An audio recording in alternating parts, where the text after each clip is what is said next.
Today is a very special day as we come to the State of the Municipality address for our beloved Lingayen. In a span of 2 years, we will hear what transpired in our municipality under the great leadership of this administration.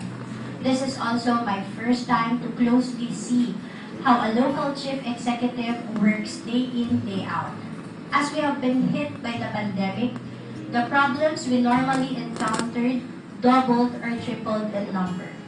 It became harder to do what was needed to be done because it should be with extra precaution and great consideration of everyone's welfare since COVID brought a life and death situation. It was during these tough times when I saw how a greater leader emerged and owned up to the risks of making excruciating decisions for the greater good. Nakakatanggap po tayo ng sari-saring papuri at batikos araw-araw. Tunay na hindi maiaalis sa larangan ng serbisyo publiko. Nais ko lamang pong ipabatid sa lahat na hindi madali maging ama ng isang bayan. May mga napapahindian, may mga hindi na pagbibigyan o nasasaktan sa mga desisyon na kailangan gawin. Nakikita ko po lahat ng ito at nakikita ko rin kung paano po magpakatatag si Mayor sa pagtanggap ng batikos at sa pag-angko ng responsibilidad na kaakibat nito. Nagpapasalamat ako dahil sa kabila ng lahat ng pagsubok, hindi natakot, hindi tumalikod, at hindi napagod si Mayor. Please believe me when I tell you that the Mayor only wants the best for all of us. A visionary, forward-looking, someone who is a politician but never thought of politicking. It is true when they say you can't please everyone. But one day, we will all understand that the position we hold doesn't just bring glory, power, and influence. The position makes us accountable. It gives us challenges, throws some punches which sometimes are below the belt. All of this we will endure for the love of Lingayen. It is with great honor that I introduce to you the man whom I truly admire in terms of public service, a man full of dreams for Lingayen, and a father who will never forsake his children. Let us all welcome our lingkod ng bayan, Mayor Leopoldo N. Batawil, for his second State of the Municipality address. Thank you very much, Madam Vice Mayor Judy Quiocho Vargas Quiocho, for that very kind introduction. I can say without fear of contradiction that this is one of the most beautiful SOMA ever, with the beautiful and handsome faces in this hall today. And let me deliver my State of the Municipality address the way it was prepared diligently by our staff and rendered by the different department heads, including our Sangguniang Bayan members collectively. Ang aking pagbati sa Sangguniang Bayan members na pinangungunahan ni Vice Mayor Judy Vargas Quiocho, mga kawani ng LGU Lingayen sa pamumuno ni Municipal Administrator Roberto Sailin. Sa aking mga minamahal na kababayan, isang mapagpalang araw sa ating lahat. Over the past year, we have been stricken by a seemingly unforeseeable challenge. We have been grieving over lost lives. We have been agonizing about socioeconomic downfalls, but more than all these heartaches, let us refocus on the good things that each of us was able to pull off. Individually and collectively, let us zero in on how we are able to rise up as people and help others rise up stronger as well in the process. In this second State of the Municipality address is a collective effort of everyone who believes in the glory of Lingayen as the capital, great town of this great province of Pangasinan. My heartfelt gratitude to all of you, especially to my fellow Lingayenenses who are here today and who are out there watching us in the live streaming, including our media friends who are here with us. Some of them cannot be accommodated in this hall, a small hall, for the meantime, but eventually we will have a bigger and wider hall in the near future. Kindly note that our policies in the local government for past year were aligned with our settled mission and vision, but in due consideration of the COVID-19 crisis on social services. At the outset, we have been very aggressive in encouraging our townsfolk to get vaccinated. As of July 2021, our data shows more than 7,600 of our people who received jabs, and just yesterday, almost all of these already completed the second dose. Taking into account our population, we are still fortunate that not even 1% of our population has been infected with COVID.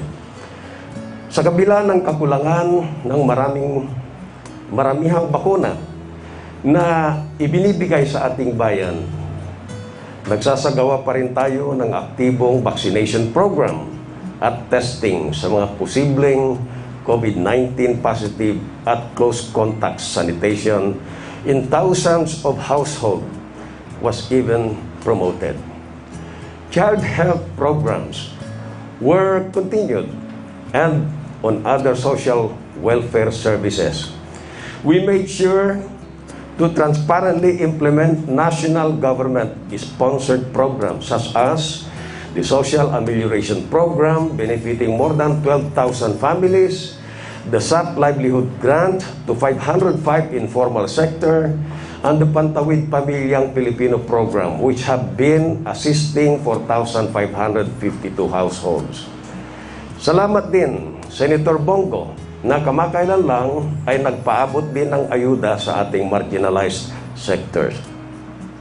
I also helped in the upholding of the sanctity of marriage as the foundation of family life, as I solemnized the marriage ceremonies of over 300 couples. Ito mismong ating new and improved gazebo ng ating plaza ay naging paboritong venue na ang mga ikakasal ng magsing-irog.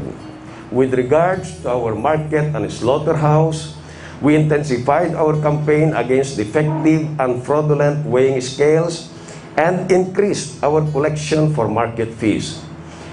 On top of this, we have been making sure that our public market is disinfected with the conduct of the weekly market and slaughterhouse. Clean-up day during Mondays, and in most places, insufficiency of employment opportunities is recurrent in our town. Considering this, we implemented the Tulong Pangkabuhayan sa ating mga displaced, disadvantaged workers, or the TUPAD, a program of DOLE and the government internship program. In recognition of the fact that another source of livelihood of many of our people is the agro-fishery industry, this sector was likewise prioritized. Financial assistance and subsidies were extended to our farmers in majority of our barangays.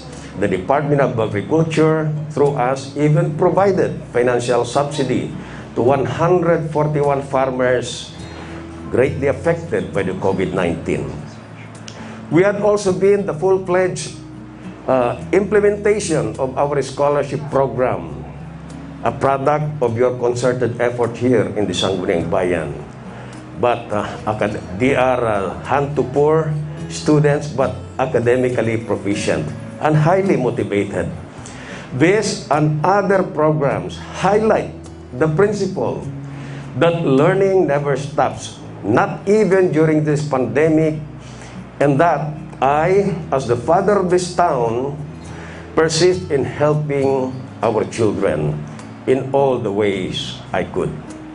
On infrastructure, since day one, I was already highly aware that delivery of basic and emergency services will necessitate existing and improved infrastructures, such that much of the public funds were utilized for the construction and upgrading of infrastructure projects.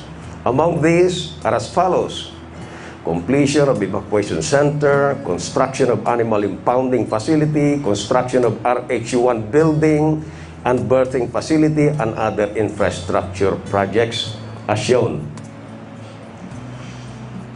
In consonance with our comprehensive development plan of 2021 to 2026 on the implementation of transformative programs and high-impact projects, among the ongoing works of our administration are the planning and development of Lingayen geographical districts, our ecotourism park, the road interchange at Bypass Road, our municipal hall, and the legislative building, among others. Soon, various national and local government agencies will rise in the government center, part of the 10-hectare property of the municipality along Pangasinan North. Malapit na ring matapos ang konstruksyon ng elevated pathwalk mula public market patungo sa ating municipal hall na magdudugtong din sa itatayong legislative building. All of these physical improvements are tangible manifestations that Lingayen is undergoing a long overdue urban transformation, renewal, and revitalization.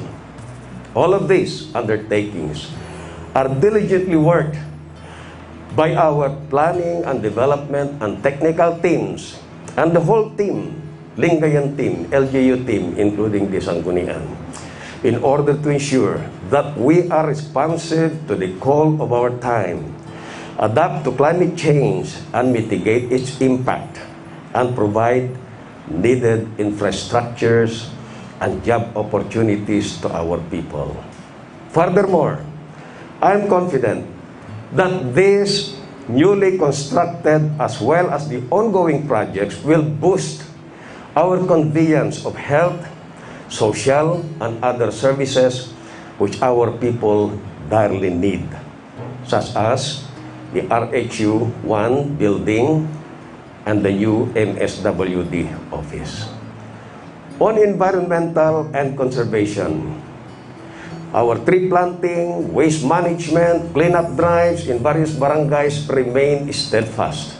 Patuloy din ang ating pagtatanim sa lahat ng lugar, especially in our Lingayen Baywalk. Nagtayo na rin tayo ng municipal nursery at seedling bank na magagamit na rin sa pagpapaganda ng ating bayan. Nakiisa rin tayo sa buong puwersa ng LGU Lingayen sa Arbor Day and nationwide activity. This 2021, dalawang sunod na tree planting activities, hindi lang dito sa ating bayan ng Lingayen, kundi pati na rin sa daang kalikasan. We even purchased a mini dump truck and 10-wheeler truck for various solid waste management operations. Gamit na gamit, sulit na sulit yung mga pinaglaanan natin ng pondong ito. In the area of tourism, I acknowledge the fact that this sector remains a significant one amidst the pandemic. We help in the accreditation of accommodation establishments and restaurants in compliance with the Department of Tourism and IATF guidelines. Under the community quarantine status, we even hosted an RFID on-site installation which set a record-breaking to 770 vehicles served in a single day. Amidst this pandemic, we were able to launch the fun-filled Lingayen cross-country bike trail and other sand and water sports activities at the Lingayen Adventure Park, which is actually authorized by the IATF as these are no-contact sports. Pwede na rin magamit bilang reception area sa kasalan, reunion at iba pang aktibidades ang ating Lingayen Tourism Center, otherwise known as the Libahong Center. Secretary Berna Puyat of the DOT even led the opening of our Kasarial, which will boost our local and international tourism. On fiscal matters, for our finance and budget matters, we are proud to say that our fees collection is still 9% higher than that of the past years. Kung titingnan nyo itong situation na kinalagyan natin, supposed to be down and out ang ekonomiya ng isang LGU na tulad natin. Pero record shows that from July 2020 to June 2021, we were able to collect 94.2 million from business license fees with a 7.6 million increase over the same period last year. We also reopened 43 of the 67 redeemed market stalls and issued business licenses to 281 new applicants, making a total of 1,643. Licensed businesses in our town. Ngayon, mas mapapabilis na ang pagproseso ng mga business permits sa tulong ng Electronic Business Permit and Licensing System at nagpapasalamat tayo sa DICT, ang national na departamentong nagpapairal na ito. Dahil sa isa tayo sa mga pinakaunang rumisponde at nag-implement ng programang ito. Tinitiyak din natin na ang mga establishmento ay handa sa hamon ng new normal sa pamamagitan ng pagsunod sa Safety Seal Certification Program na itinakda ng DILG. With respect to real property taxes, 2021 collection accounts for one of the biggest collections in our town with over 2.33 million. Likewise, we have been complying with the reportorial requirements of the Commission on Audit as well as with the legal requirements for the passage of our annual and supplemental budgets. We reviewed and approved the annual budget of 32 barangays and their respective SK councils. We have been processing funds and obligations of allotment, the 20% development fund and special purpose appropriations in order to attain the objectives of our government amidst this pandemic. Also, in the middle of last year, we reorganized the Bids and Awards Committee, which led to the immediate setting up of procedure for the strict procurement of goods and infrastructure projects. All contracts entered into with suppliers and contractors are meticulously reviewed by our legal office for the whole year in review. As a result of due diligence and improved procurement system of our Bids and Awards Committee, stringent management of our logistics, our administration was able to save 19.7 million of people's money, which is now realigned to support additional projects and other logistical needs. It is now at the Sangguniang Bayan for deliberation and approval. On enforcement and administrative, our main policies against drugs, kotong, and criminality have been implemented mainly through the Lingayen Police Station. Of course, they are being assisted by our Municipal Security Office and our POSO and even our BFP and other agencies of national government helping all together. The Lingayen Police Station reported that from July 2020 to June 2021, there are about 146 cases solved with a very high monthly crime clearance and crime solution efficiency. In fact, For the aforesaid period, a total of 84 anti-criminality operations were conducted, resulting in the arrest of 156 persons, including the 3 most wanted persons in the municipality.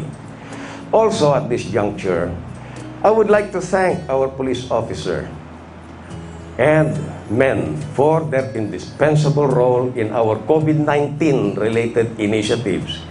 Dahil sa sila ay first in and last out, kumbaga, sa lahat ng mga activities na kung saan ay mayroong convergence ng ating mga kababayan, and even during the conduct of our vaccination period, na kung saan ay nagdadagsa ng taong bayan, nandyan ang ating PNP, security, and the POSO.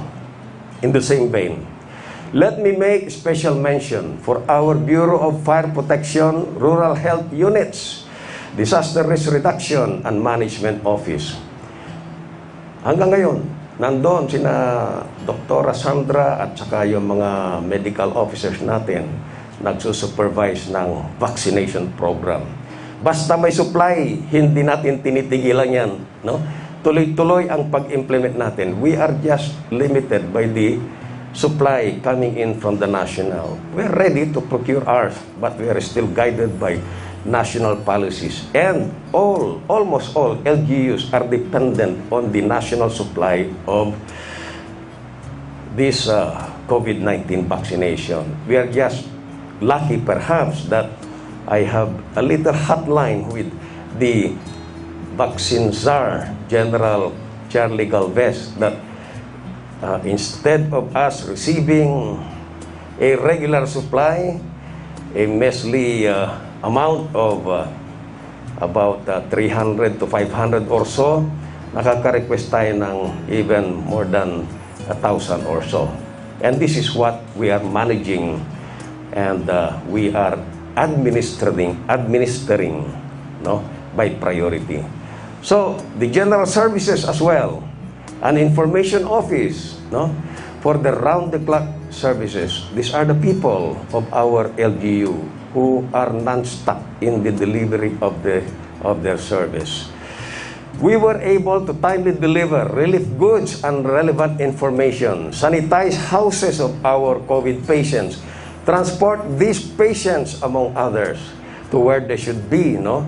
So they should be treated. At nagsisilbing daan ang ating official Facebook page, municipal website, at maging emergency hotline numbers upang may parating sa publiko ang kailangang pangangailangan at salubin sa ating lokal na gobyerno, panahon man ng pandemya o hindi. Meanwhile, we did not fail in responding to various untoward occurrences such as vehicular accidents, drowning, and stabbing incidents. Our Public Order and Safety Office also had been down the line in the apprehension of over 4,000 violators of our traffic rules, as well as our health and safety protocols. Our road clearing operations are also continuously implemented. Hindi man natutuwa ang ilan sa ating mga kababayan, bunsod ng panghuhuli ng ating POSO enforcers, mga PNP at yung mga POSO, no, ay sa kabila nito, sa aking palagay, mas marami naman ang sumusuporta sa aksyon ng mga enforcers natin na ito. So, pinag-isipan ko rin. Dahil sa tinitingnan ko kung tama ba yung ating pamamaraan. So, continuing yung aming dialogue, even to the extent of conducting a direct consultation with our TODA, with our PODA, no, yung mga padyak group, and even our constituents. And they told us to go on with what we are doing, and they are supporting us. And I believe that we are on the right track. So, mayroon din namang mga nagpapasalamat sa kanilang natutulungan at inasistiyan sa daan. Marami ring napasayang motorista mayroon tayong, baka hindi nyo pa nakikita, mayroon tayong dancing puso yan, na maski na pagod na, no? Stress na. Kung minsan punong-puno ng pagkutya, ay nagawa pa nilang magpasaya ng ating mga kababayan na mga motorista. So, undoubtedly, at all times, we adhere to my political mantra from the very beginning. That is, political will with humanitarian consideration. On People's Day, on top of all this, we institutionalized the People's Day to hear from our people themselves. We genuinely listen to our kabalayans as they air out suggestions and even constructive criticisms. This partnership with an active community is part of our mission towards the provision of quality, consistent, and efficient social services. Ito ay ginaganap kada Biyernes ng umaga, mula alas 8 ng umaga hanggang alas 12. At paghapon naman na, every Friday afternoon, starting 1 o'clock hanggang 5 o'clock, ay ating sinasagawa yung wedding solemnization, no? So, nung umpisa, napakaraming dumarating, lalong-lalo niya yung may mga concerns na monitor sa social media, sa Facebook natin, no? At nakikipag face-to-face consultation sila sa atin. At pinagtsatsagaan natin silang pinapakinggan at binibigyan ng payo at napapaliwanagan naman, no? So, this will be a continuing effort. Direct and personal attachment and action on our people's needs. As I've stated, in year 1 of our SOMA, everything that we have been achieving is not only the work of the executive department. It is a product of the wonderful synergy between the executive and the legislative department headed by our Vice Mayor, Judy Vargas Quiocho, with whom I share the same vision for our beloved town of Lingayen. As your pilot, it would have been difficult for me to navigate our path towards development if I do not have the overwhelming support of the entire Sangguniang Bayan. As you know, we have just recently held the groundbreaking ceremony for the construction of the Lingayen Legislative Building, which is a realization of the Sangguniang Bayan's dream and that of our Vice Mayor. Even when she was still an SB member, she had been dreaming and had been telling me of a separate building, just like the other LGUs in the other towns and other provinces. So hindi ko po yun nakalimutan, no?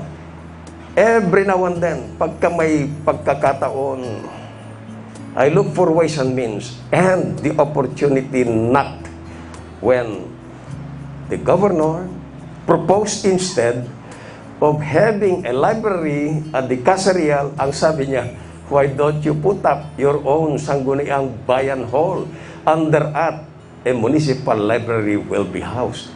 Kaya nagpa-design tayo kagad doon sa mga engineers natin, planning officers natin, ng napakagandang 4-story building. And I hope that will be approved, no? The design. Actually, it's only a 3-story building. Yung ground floor, ayun ang municipal library. So, yung library natin dito ay ililipat doon sa ground floor ng Sangguniang Bayan Building. And I asked him furthermore, sabi ko kay Governor, pwede ba Governor, yung sa sprawling lawn dyan sa likod ng Casirial, right behind our municipal building, dyan natin ipatayo yung Sangguniang Bayan para hindi na masyadong malayo sa executive.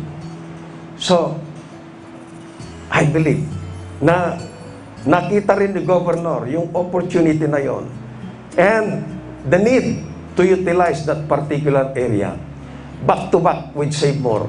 Kasi ang pinaka-view natin, if you are there, ay yung likuran ng Save More. And we've been trying to mitigate the background na hindi yung likuran ang nakikita sa beautiful playground, no? Nagtanim tayo ng kung ano-anong puro doon, maraming ilang-ilang na, tumataas na rin, pero napakataas ng building, hindi natin makover yung area na kailangang it will blend with the beautiful surrounding in the area. And so therefore, when we presented the idea of having a beautiful legislative building, our beloved governor approved the plan. Ground floor is our municipal library. Second floor, no, of course, sa ground floor, kasi maluwag yon, doon na rin lalagay yung district satellite office ng ating congressman. Dahil sa itong Lingayen is the capital town, therefore, the district congressman should have a place to work dito sa ating bayan. Sa second floor, nandun yung mga opisina nyo. Lahat kayo ng mga Sangguniang Bayan members will have a beautiful, spacious office for each one of you individually together with your staff. Mayroon ding secretariat, mayroon ding office ang ating Sangguniang Bayan Secretary. At sa third floor, doon ang plenary session natin. Yung area na ito, the SB Hall, will be located in that third floor. Beautiful design. If you have been to the Capitol building, you saw the setup of the provincial board, no? Similarly, ganun, mayroon ding gallery for our media friends to watch over the proceedings, no? And syempre, at the end of the day, pagka-stress na itong si Vice Mayor at saka yung mga councilors natin, they want to have a coffee at their own coffee shop, punta lang sila sa fourth floor, no? And I recommended that that building will be equipped with an elevator. The first, so far, in the LGU. Kasi mayroon ng elevator doon sa Casa Real, no? Hopefully, no? Siyempre, pagka senior citizen na kami senior citizen na pala kami ni admin, makiki-coffee kami doon, kina Councilor Randall and the others. Mag-elevator na po kami. Ano, Dr. Sandra? Yun. So these are the things that are playing in my mind as of this time, no? Which we hope that someday, in the very near future, all these things will be realized, no? So, that is the vision. A municipal library, a Sangguniang Bayan building, and a place for you to get together for a fellowship. Okay, so the approved amount of this particular Sangguniang Bayan building is 17 million. Pasalamatan po natin si Congressman Espino at saka si Governor Espino kasi sa kanila nanggaling ang amount na ito ay with all their willing support, no? After ng kakulitan naming dalawa ni Vice Mayor, ay talagang pinaunlakan nila tayo. So this is consistent with our policy of inclusivity and equality, which our Vice Mayor Juday also leads efforts for the empowerment of our women and youth sectors through gender and development projects. So, many things related to what you're doing here. Yan, other activities such as the gender sensitivity projects are also at the forefront. Recently, the most notable among these efforts are the enactment of this anti-gender-based violence ordinance and the institution of a hotline number which will serve as direct line to help and address gender-based violence and discrimination. So compliant tayo sa requirement ng DILG and we should be rated 100% sa category niyan. Ano, Madam DILG. Also, according to SB Secretariat's report, the 10th Sangguniang Bayan adopted 130 resolutions, enacted 13 ordinances, and passed 3 appropriation ordinances. Palakpakan po natin ang ating Sangguniang Bayan ng Lingayen for such a very impressive performance. And I believe that there are many more on their tables which will be deliberated in due time. And at the end of this 10th SB, Sangguniang Bayan, we should be able to address the very urgent and pressing proposed ordinances and resolutions. So, it has also decided 2 administrative cases pursuant to its quasi-judicial functions. Thank you very much for your presence, Councilor Jesse, Councilor Sheila. Now we are complete, but we continually pray for Councilor Darwin for his immediate recovery, no? Dahil sa mayroon siyang dinaramdam sa ngayon. And surely our prayers will be of help for his immediate recovery. The dreamer in me will never stop dreaming. And the Father in me will never cease until I, with all your help, am able to turn all these dreams into beautiful realities. Our town's inclusive growth. I am deeply and forever grateful to the support not only of my family, but of everyone. Si Mrs. ko, pinapanood tayo sa live streaming. She got the link just today, and my 2 daughters. And I'd like to thank them for their continuing support. This is not an easy job. It is a thankless job. But they know my commitment to our people of Lingayen. And on that note, they are really very, very supportive. So, for everyone who has put their trust and confidence in me and my leadership, I thank all our fellow public servants in the municipal government and the Sangguniang Bayan, the different line agencies of the national government, including the Bureau of Internal Revenue, the Commission on Elections, Department of Trade and Industry, the Commission on Audit, the Bureau of Fire Protection, the PCSO of the Gupa of Pangasinan. It used to be in Ordaneta. Ngayon, itinransfer na nila dito dahil sa kinulit din natin sila na we are the capital town. Dito kayo dapat mag-establish. And we provided them with a convenient office for their use. And so they are here right now. The Armed Forces of the Philippines, no? Yung commander ng 51st Engineering Brigade, naging underclass ko at nakasama ko sa iba-ibang assignment in Visayas and Mindanao.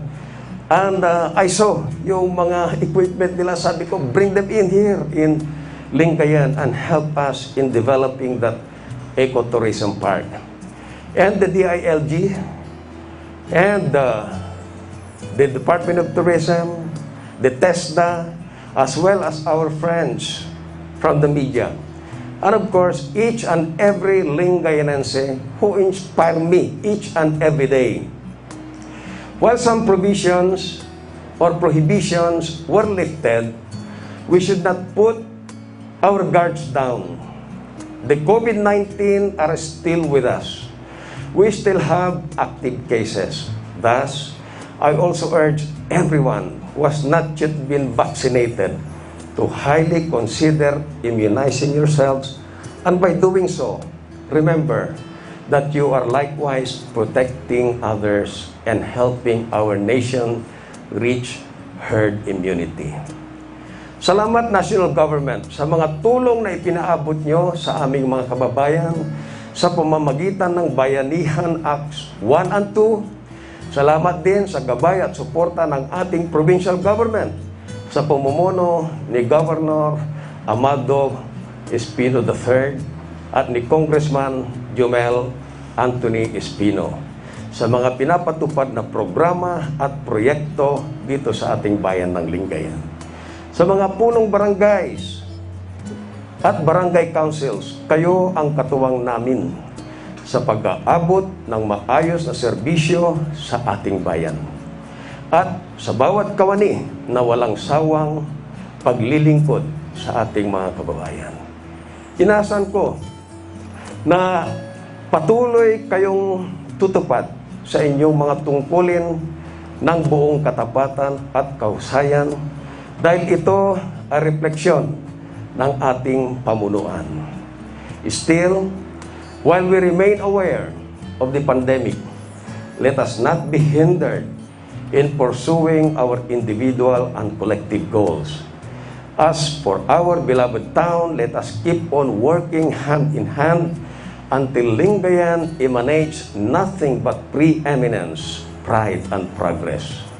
With this grace, glory, and love, everything is possible. Before I end my State of the Municipality address, let me just share with you, answer some of the inquiries passed on to me through my Facebook and with the indulgence of the Vice Mayor and the councilors. I believe that those concerns may have not been included in my report, but I'd like them to know what are the plans for this coming month up to the end of our term for Lingayen. Number one, let us continue encouraging our people to keep planting and planting and planting some more, no? Vegetables, for example, food production. Importante po ito. We set the example in our plaza. It may not have produced much, but a message had been delivered loud and clear for people to produce their own food in this time of pandemic. And one of us here even continued, even pursued the plan.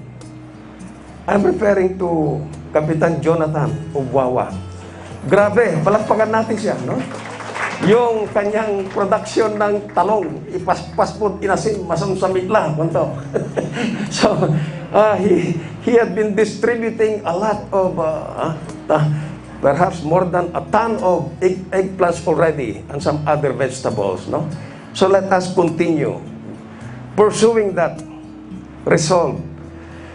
Every citizen must be encouraged to plant anything that grows within their backyard. Let us enhance fish production in all of our water resources. No? Look at our vast Lingayen Gulf. Ano ang pwede nating gawin sa Lingayen Gulf? Ang dami nating pwedeng gawin yan. Yung Agno River, all the way towards the interior barangays, ang dami nating pwedeng gawin yan para makapag-produce ng isda para sa ating pamilya at kung may surplus, ibenta mo para sa extra income. How do we do that? I came across a study. In fact, this is being promoted by our beloved governor. Ang sabi niya, we are going to revive the marine resources in our Lingayen Gulf. From end to end, from west to east, from east to west. And I saw that opportunity, no? When he gave me example of an artificial coral reef in the form of tripod. I saw this before, kako sa kanya. So let us pursue it here in Lingayen. Ang inuna nila yung western towns. But eventually, our town of Lingayen all the way to Binmalay, Dagupan, San Fabian will be planted with artificial coral reef. Anong ibig sabihin nito? This means that we are going to have abundance of fish, teeming fishes of all kinds in Lingayen Gulf. And I believe that that is doable. And together with the provincial government and the Department of Agriculture, Bureau of Fisheries, we will be able to do that. Sa mga inland waters natin, ang dapat natin gawin dyan? Do you know that the BIFAR and our governor is promoting fish cage industry? Expertise ko po yan. When I was in Isabela, Cagayan, the Department of Agriculture asked me if I can help in the construction of fish cages in Magat Dam, Isabela. Why? Because that area was teeming with insurgents, mga NPA nung araw. And these people have no livelihood to talk about. So, in one of my patrols in those hinterlands, I was able to talk to the people there. And ang requirement nila, kung magkaroon lang tayo ng pangkabuhayan dito, baka yung mga armadong grupong yan ay hindi na sila mag-aalsa. And so, With that advice of the Bureau of Fisheries and the local government in the area, we were able to put up fish cages of tilapia in Magat Dam, Isabela. And when I became your mayor, and when the governor said that we are going to allow people to put up fish cages, especially this pandemic, sabi ko, expertise ko yan. Governor, I can help ako. Why? Because we used to raise tilapia in big quantities, in huge quantities, no? We used to get our sex reverse tilapia in CLSU, Muñoz, Nueva Ecija. A sex reverse tilapia is better than a natural grown tilapia, no? A day-old tilapia, a batch full of day-old tilapia, male and female, pagka nilagyan mo yan ng methyl testosterone, lahat yan magiging male tilapia. Why are we going to raise male tilapia? Kasi yung female tilapia of the same age with a female tilapia, yung female tilapia is 3 fingers lang. Of the same age of male tilapia na 5 fingers, of the same age, no? Why not raise all male tilapia? The yield is encouraging. And that is the reason why I immediately asked our municipal agriculturist to launch it immediately and ensure that our people there are assisted wherever possible.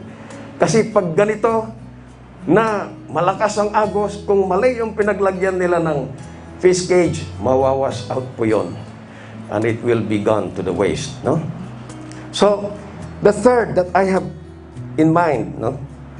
And by the way, yung fish cage production, before I go to the third, yung mga fish ponds natin, we might as well adapt also what we call the aquasilviculture.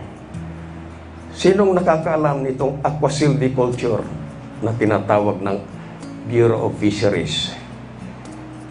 Mayroon ba kayong idea what is this aquasilviculture is all about? It is a combination of preserving the mangroves in the area and other marine plants that grows in the embankments and culturing fish and crustaceans. Like for example, talangka at saka alimango, no? So, we grow them in those mangrove areas. That is aquasilviculture. And this is being promoted by the office of the governor. And I'd like our fish pond owners, no, our fisher folks in the area to indulge in this kind of program because it's going to earn not only for their families' need but also for the whole town. When these things are done, mayroon tayong mga food production in the countryside and even abundance of fish, whatever surplus we can supply even whole of Pangasinan and even outside. So, yung pangatlo na naisip ko ay yung continuing promotion of livestock.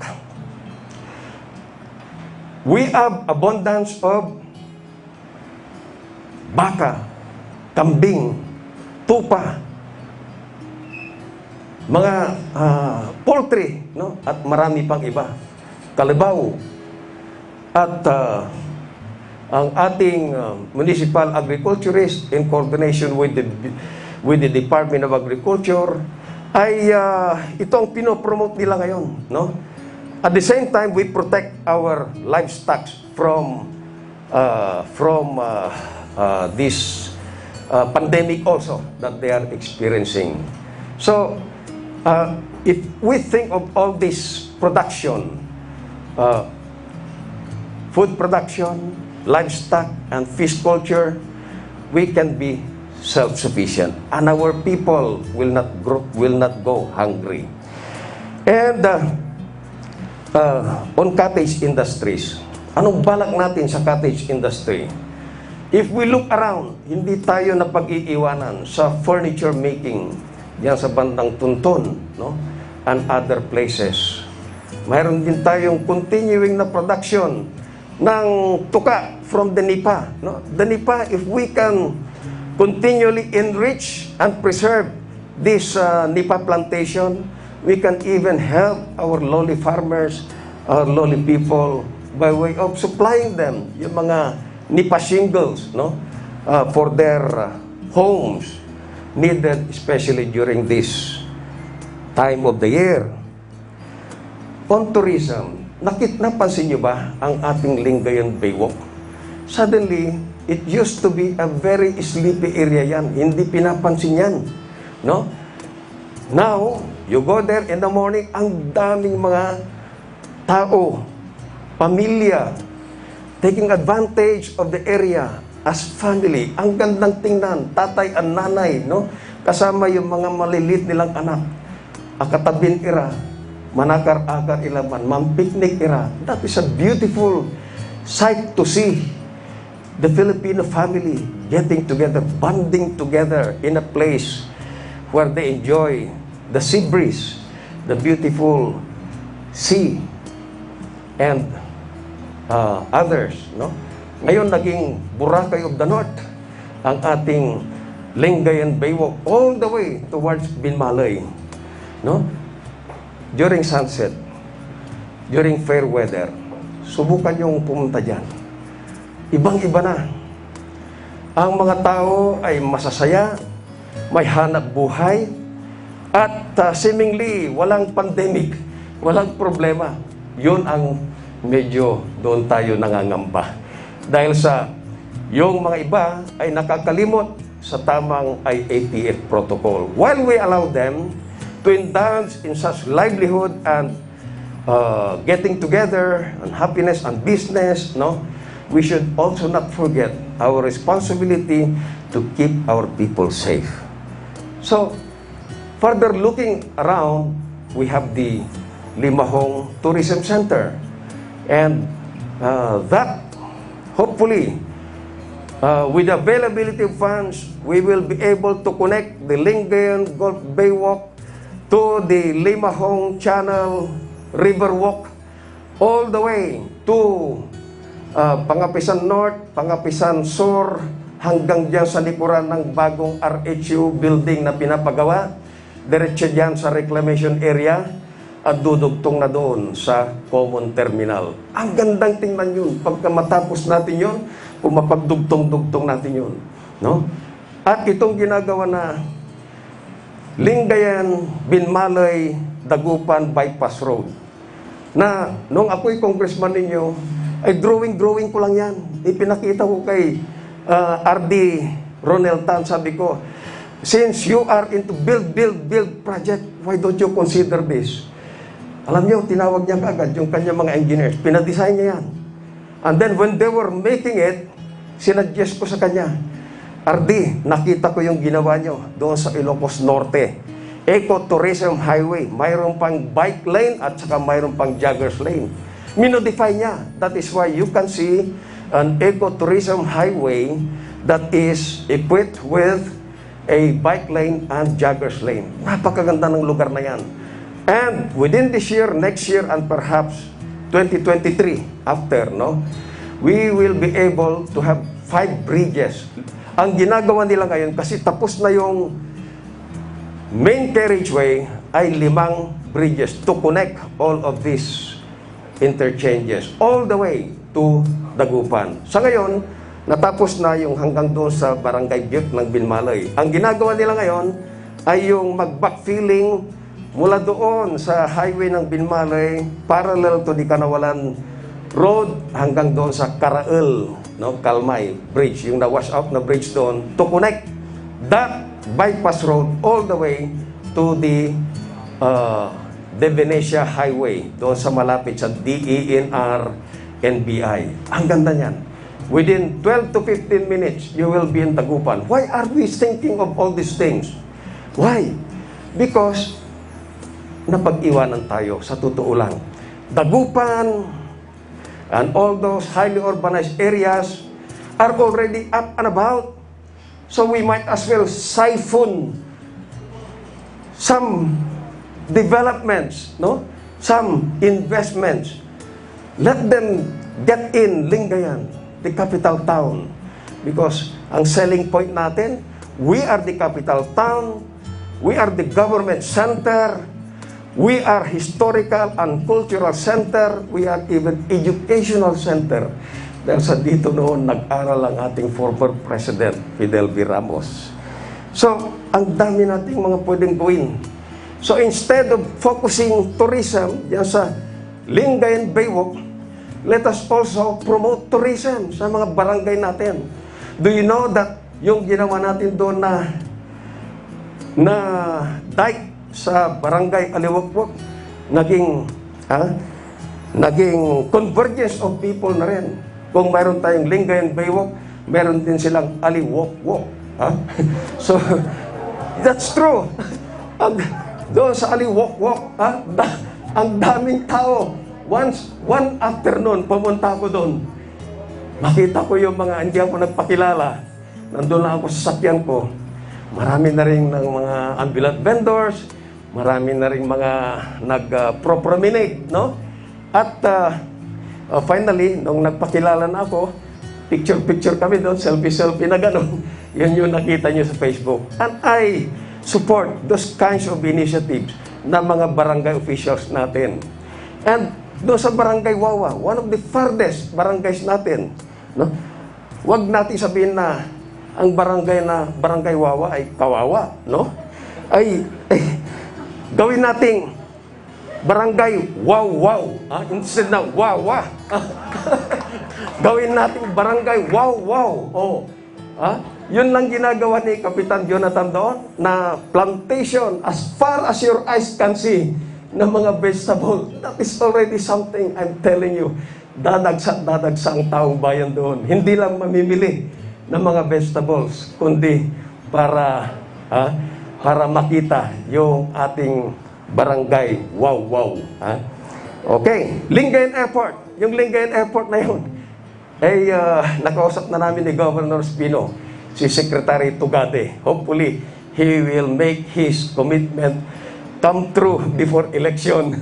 Dahil sa yung Lingayen Airport natin yan, ginawa ng mga Amerikano nung araw. Dahil sa gera, maybe they did not consider yet yung wind direction. But somehow, it's usable. Nakita niyo yung mga trainer planes doon na palanding at saka pa-take off, disregarding the wind direction, no? So, it is a very good training area. And perhaps we can use that for commercial area so that we might be able to bring in tourists from Singapore, from Hong Kong directly, to be able to see for themselves what we have to offer. We need 600 meters more. From 900 kasi yung existing, we need 600 meters more to make it a commercial domestic airline. And from 30-meter wide, we have to expand it to 40 meters. So, hindi maapektuhan yung existing na bakod niya. Hindi maapektuhan yun. So, these are the things that we look forward to, no? Na maaaring maka-perk up ng ekonomiya ng ating bayan ng Lingayen. What else are we thinking of? Do you know that yung January 9, 1945 landing of MacArthur is something that will draw also many people worldwide to see what Lingayen can offer after World War II. Doon sa Palu Leyte, who among you have seen Palu Leyte? Yung pinaglandingan ni MacArthur doon in 1944. Nandun, dinadagsa ng mga turista yun. Pero yun, napakalayo. Ang layo nun. But the economy of that town is booming and the whole province of Leyte because yung mga veterans and their families, yung mga descendants nila, sentimental journey doon sa lugar na yon. Tinitingnan nila kung saan naglanding yung kanilang forefather. Why can't we not do it here in Lingayen? No? Yung MacArthur Landing Memorial Park. If we can do that, in addition to what our governor has already established dito, I believe that we will be able to attract more and more and more tourists and visitors. And what does that mean? It means more livelihood opportunities, more economic activities for our beloved town. So, yung Limahong Bridge, nakita nyo na yung drawing noon? In-sketch ko rin yun. At kinonsulta ko itong mga department heads natin. And then we came up with a beautiful design of connecting the Central District of Lingayen, right there in Pangapisan North, and the Western Barangays, right there in Kapandanan. Maiksi na lang kasi mayroon ng preliminary na ginawa ng PPA doon, Philippine Ports Authority. So, i-connect natin yan ng scenic Limahong Bridge or whatever bridge we call it later on, that is going to further boost progress for our beloved town. Yung Palaris Development, no? Ito'y inilalahad ko para malaman ninyo kung anong balak natin in the near future na. Palaris, where is Palaris? Dito sa east of Solis Street, sa likod ng McDonald. McDonald, okay. Alam nyo ba na sa atin pala yan? A big property is under the name of Lingayen LGU. And nearby is a private property and another nearby is another property. And then, across the dike, palengke natin. Palengke na. So, I thought of connecting, no? Kung ma-acquire natin itong mga intervening mga properties na yan, or kung hindi man, no? Kasi nag-donate na sila, na-convince natin sila na mag-donate ng right-of-way. That right-of-way will be enough to make a road for our motorists to use it from Palengke, from the market, papunta dyan sa Palaris, then all the way to the bypass road. No? Ang ganda. So, we saw the opportunity and we were able to get the approval of the donor na nasa Amerika pa. Siguro ibanggitin ko na rin pangalan niya, si Mr. Silver Rayos. No? Sa kanya ang big property yan. Palakpakan natin si Mr. Rayos. And he committed to me. No? Now it can be told because sige-sige yung aming interchange. He, out of his 9,000 square meter property diyan, he said that he's going to donate 5,000 square meters. Kasama na rin yung 900 square meters na inaprubahan niya na gagamitin sa kalsada. So you see, mayroon pa tayong 4,000 square meters na pwedeng gamitin sa development. Plus, yung ating property, LGU property doon, all the way towards doon sa silong ng bypass road, all the way towards the back of the Nazarene Hospital. Sa atin yun. That's our property, and it's on record. Nandiyan sa assessor natin. Anong gagawin natin doon? Our planning officers, our admin officer, kasalukuyan nilang dinodrawing kung ano yung magandang gawin dyan. Utilization in consultation with some experts. Pag natapos ito, we will present to the Sangguniang and give us some suggestions so that we will make this dream come true for our people of Lingayen. No? Yung public market na yan, yung agri-aqua building, it will be connected by this footbridge. This is skyway that you are looking at. So, why are we doing that?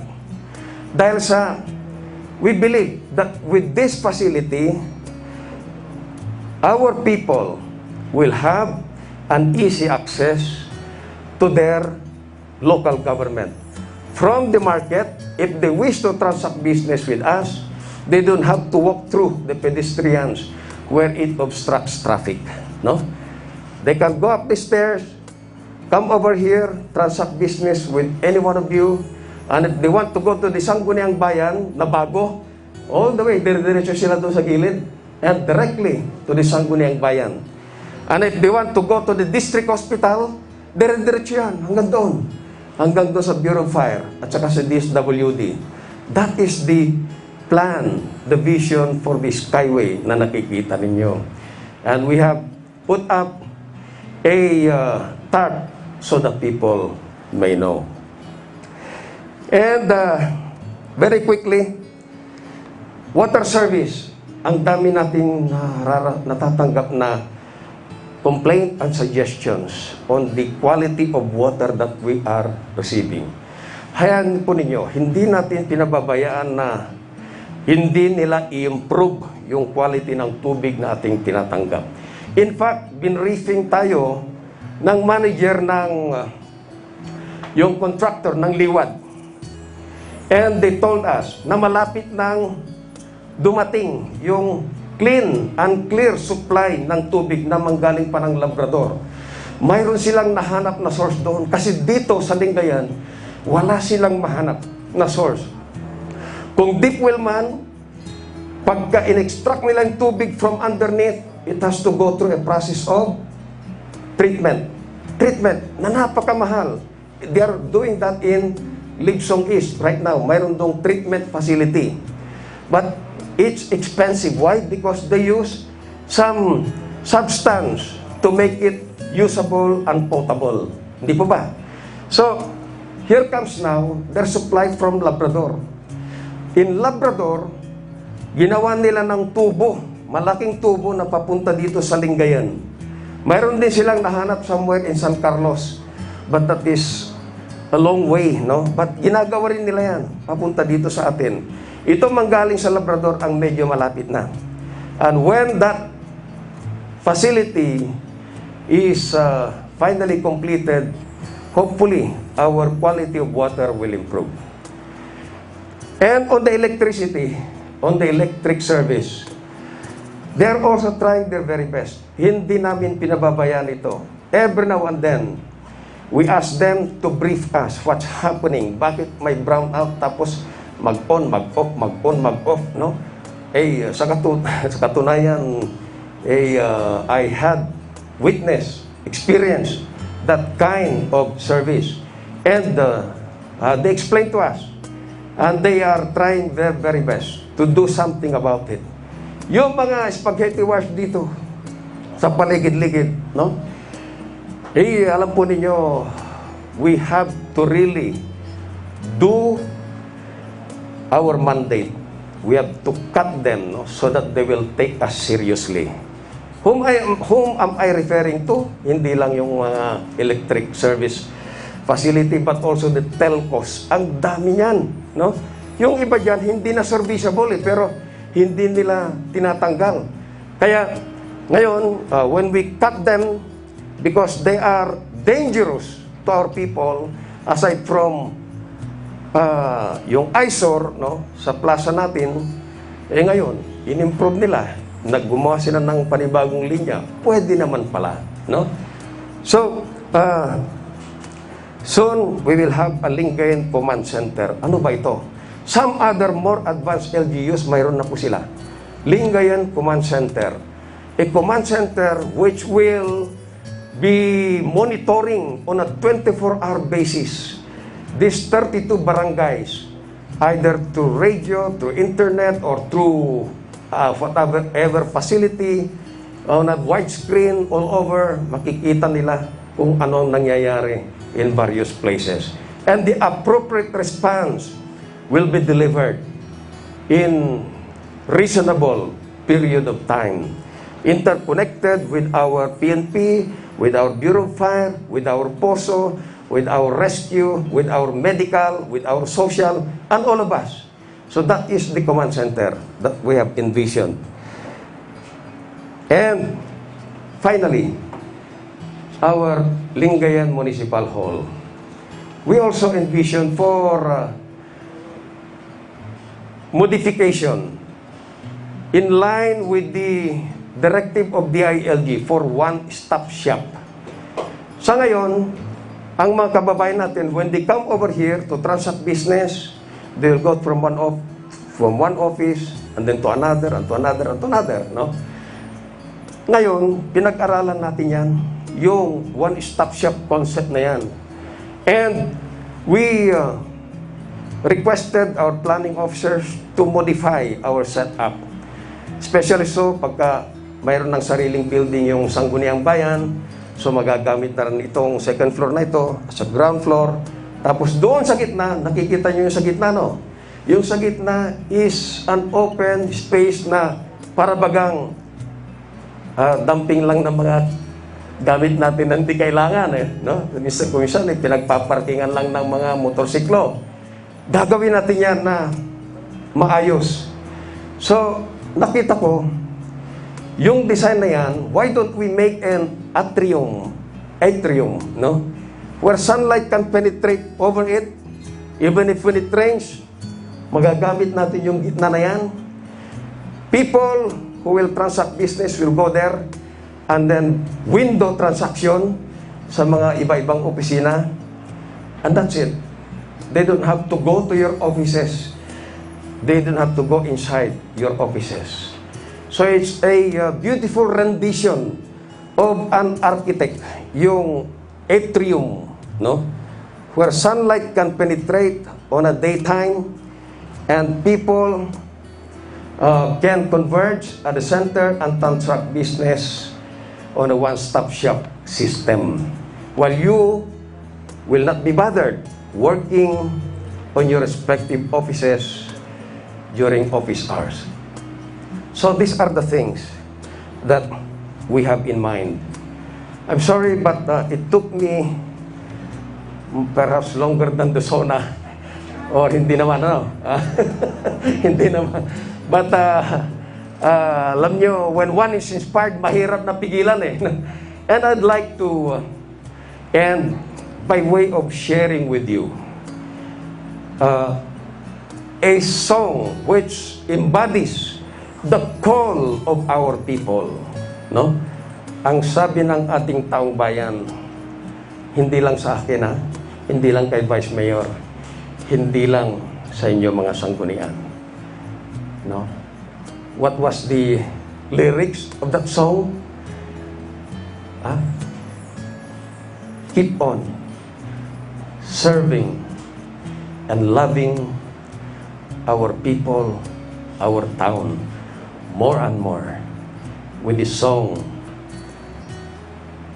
what is the title of the song? Unbreak My Heart, Lingayen.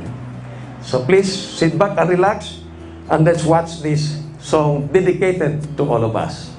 Thank you very much. Okay, nandito kami ngayon sa flood control project dito sa San Jose Creek na ito. Magmula doon sa Libsong East, papunta dito sa Libsong West. At itong kinatatayuan ko ang boundary ng dalawang barangay papunta doon sa poblasyon. So, ito ang boundary ng Libsong East at saka Libsong West. Ito ang Libsong West, papunta doon sa boundary ng barangay poblasyon. At ang flood control project na ito ay more or less tapos na. Na-reprap at saka na-concrete yung mga gabyon, no? So maganda yung pagkagawa nito.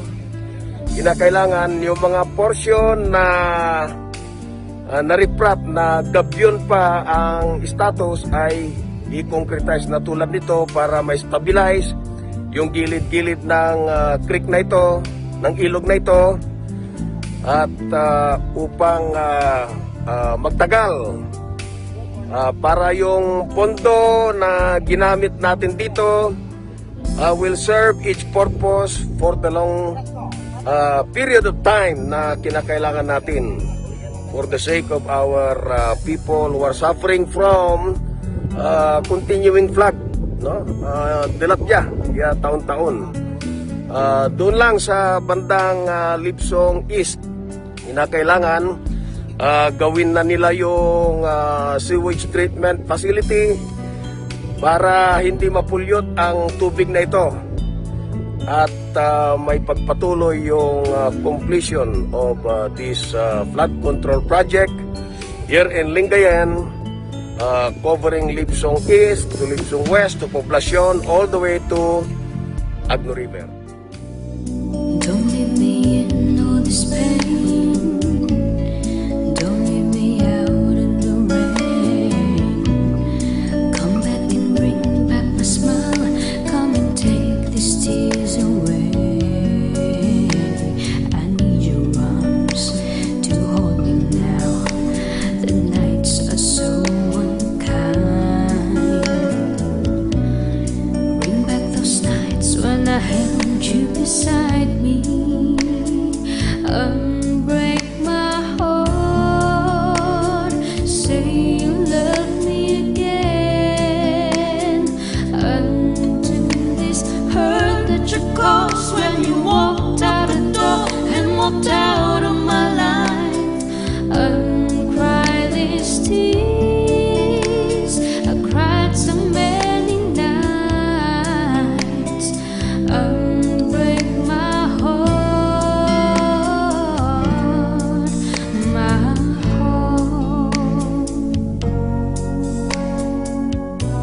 Ito ang pinakaunang araw ng pagtatanim ng golden shower at ng mga fire tree na donated by the St. Columba's College Alumni Association. Maraming salamat sa inyo. Itong district park na ito, itong river view ng reclamation area, pagagandahin natin. Maraming salamat sa inyong donation na fire tree at saka golden shower. At Unbreak my heart. Say you love me again.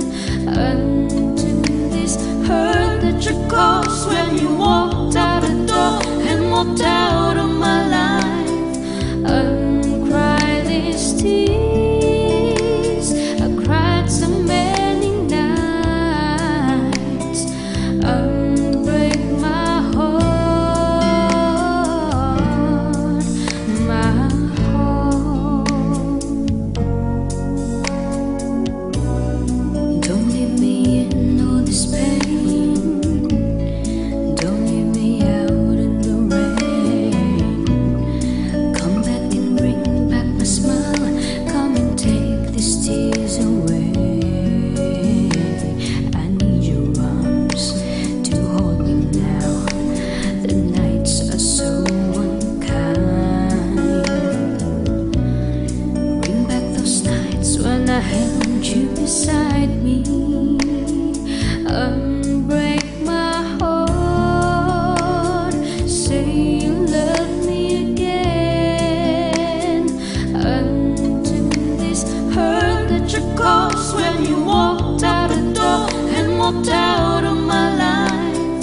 Uncry these tears. I cried so many nights. Unbreak my heart.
and break my heart. break my heart. Without you, I just can't go on.